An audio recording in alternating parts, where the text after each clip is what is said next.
रहोगे भजन धीरे धीरे तो मिल जाएगा वो सजन धीरे धीरे जो करते रहोगे।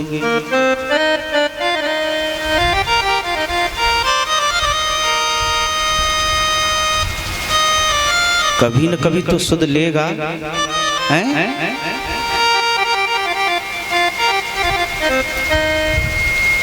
किसी चीज को बार बार करो, बार बार करो, try again, you are a successful. प्रयत्न करो तो काम जरूर बनेगा।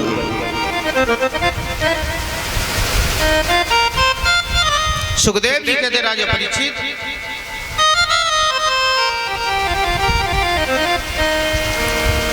बोले मुक्ति तुम्हें मिल गई, चिंता न करो। बोले मन को कृष्ण के चरणों में लगा दो। परीक्षित कहते बोले महाराज मन बड़ा चंचल है, कृष्ण चरणों में कैसे लगे? बैठे तो कथा में है लेकिन मन घर पे रखा हैं? बोले हम तो यहाँ हैं और वहाँ क्या हो रहा होगा।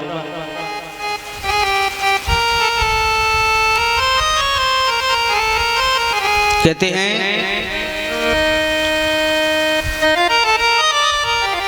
बोले ठाकुर जी से मन लगाना है, ठाकुर जी के चरणों में प्रीति करनी है तो कर्म करो। कर्म भी ठाकुर जी के चरणों में मन लगा करके। कर से कर्म करहु विधि नाना, मन राखहि जहाँ कृपा निधाना। बोले राजा परीक्षित अगर मन लगाना है तो चार चीजों को ध्यान में रखिए। कौन कौन सी?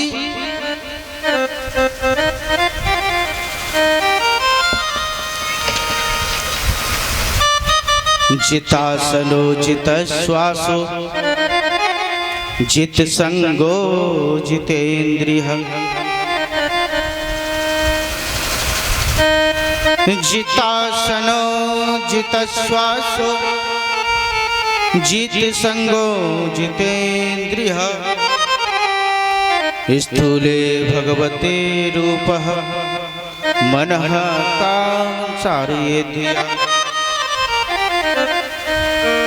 सबसे पहले जितासनो।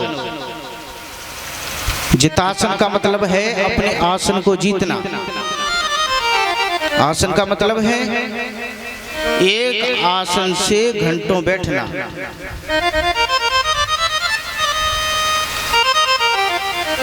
और जब आसन जीत जाओगे तब काम चलेगा। अब मन में सोच रहे बोले महाराज आपको तो अभ्यास हैं? 3-4 घंटे एक ही पालती से बैठना और हम कहाँ। लेकिन कोशिश करो कि कथा में पालती मार के ही कथा सुनी जाए, आसन को जीतो। वही बात कह रहे हैं जितासनो जितत श्वासो। दूसरी बात आती है जितत श्वासो, अपनी श्वासों को जीतो। अब श्वासों को कैसे जीते? तो श्वासों को जीता जाता है प्राणायाम के द्वारा। जो प्राणायाम होता है ना, कुंभक पूरक रेचक। पहले समय में हमारे संत मुनि सैकड़ों वर्षों प्राणायाम खींचे जाते थे। जब भी तो जीते थे 10 लाख सालों के लिए अपनी श्वासों को उन्होंने चढ़ा लिया। आज भी आपने देखा होगा, ऐसा सुनने में भी आता है कि फलाने महाराज 6 महीने के लिए या 2 महीने के लिए या 1 साल के लिए समाधि ले गए, तो वो अपने प्राणायाम को खींचते हैं, अपनी श्वासों को कैद कर लेते हैं बिल्कुल। सुखदेव जी कहते हैं राजा परीक्षित अपनी श्वासों को जीतो। जित श्वासो जित संगो, तीसरी बात आती है संग। अपने संग को जीतो। संग का मतलब है अच्छे लोगों की संगति करना। जैसे लोगों के संग में रहोगे मन भी वैसा ही बनेगा। अच्छे लोगों के संग रहोगे अच्छी संगति मिलेगी, अच्छे संस्कार आएंगे। बुरे लोगों के साथ रहोगे तो बुरा असर पड़ेगा। चौथी बात आती है जितेंद्रिय, अपनी इंद्रियों को जीतो। अपनी इंद्रियों को जीतो। ये जो 5 कर्मेंद्रियां हैं, 5 ज्ञानेंद्रियां हैं, मन, इन सबको अपने बस में करो।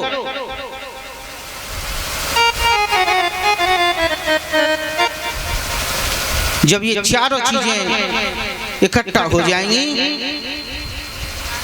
तो मन कथा में अपने आप लग जाएगा। आज राजा परीक्षित ने अपने आसन को जीता, अपनी श्वासों को जीता, अपनी इंद्रियों को जीता, अपने संग को जीता और हाथ जोड़ करके कहते हैं, बोले गुरुदेव इस सारी सृष्टि को परमात्मा कैसे बनाता है, क्यों बनाता है?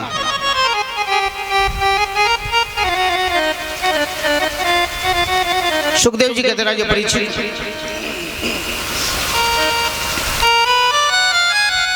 इस संसार में पहले कहीं कुछ नहीं था, केवल जल ही जल था। तो एक बार परम ब्रह्म परमात्मा के मन में आया कि मैं एक से अनेक हो जाऊं, कोई कीड़ा करूं। खेलने का मन हुआ। आपने देखा होगा जब जो छोटे छोटे बालक होते हैं वो कोई खेल खेलते हैं ना, जब तक जी चाहा तब तक खेले और मन भर गया तो सबको मिटा दिया। ऐसे ही परमात्मा का मन हुआ खेलने का, कहते हैं मैं एक से अनेक हो जाऊं।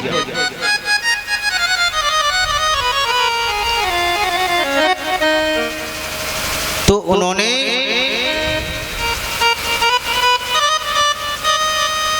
सबसे पहले अयन बनाया,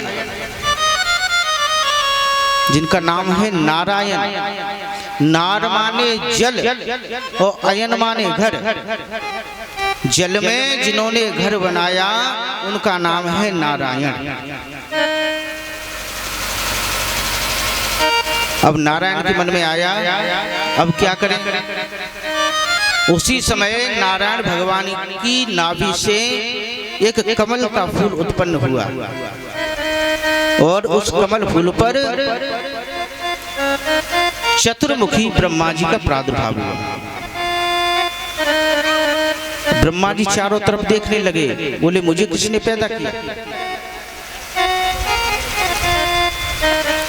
कभी ब्रह्मा जी ऊपर जाएं, कभी नीचे जाएं, हजारों वर्ष से निकल गई, यही नहीं पता कर पाए कि मुझे जन्म किसने दिया है।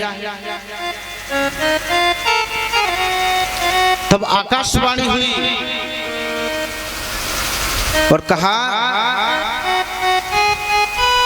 बोले हे ब्रह्मा जी, इस पर से यत सोडक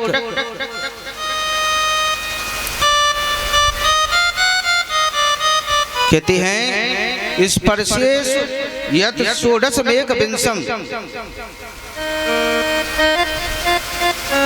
बोले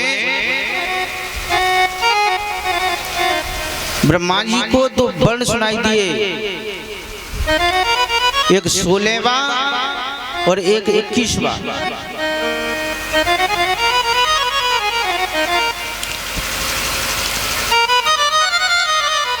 ओलम तो सबने पढ़ी होगी लगभग, पढ़ी है कि नहीं? और हमारे ब्रज में तो कहे आ आ ई ई उ